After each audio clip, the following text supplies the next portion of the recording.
All right, so today Marius and I were talking about the aeration of martinis as you shake them, and really the big argument against shaking martini is that the aeration of the cocktail gets rid of the top notes of the botanical and it leaves like a very dull, uninteresting, non-crisp martini. So today we're gonna put that to the test in true Barfly fashion by blitzing it in a Nutribullet here and really aerating it. Is it gonna be dull or is it gonna be the same? I really don't know, but we're gonna find out. So this martini is already chilled and diluted.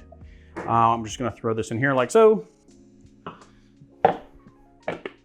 How long do you think I should do this, Marius? Like, what did you say, 10 seconds? 10 seconds. Okay, 10 seconds.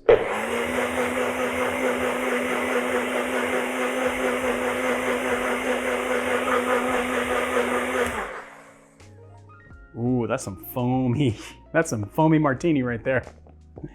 Look at that foamy martini. All right, here we go. Let's pour it in a cup.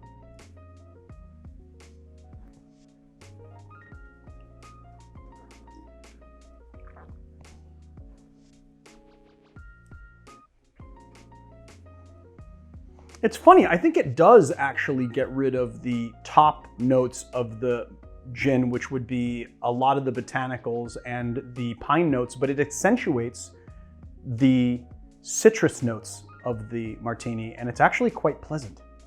I don't know, I kind of like it. It's not bad.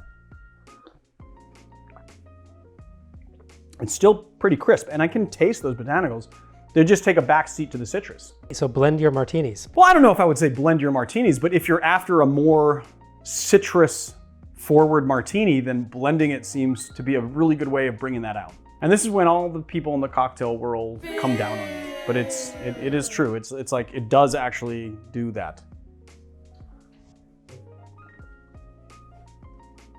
Yeah, botanicals are dull, and I gotta say. And I guess that if you're thinking about the juniper and like those really botanical notes as the crispness in a martini, then it would be right. It really kind of dulls them down, but it really accentuates the citrus in it.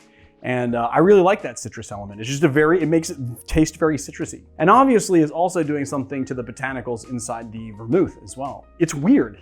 It's weird. It's like I've never tasted a martini like that before.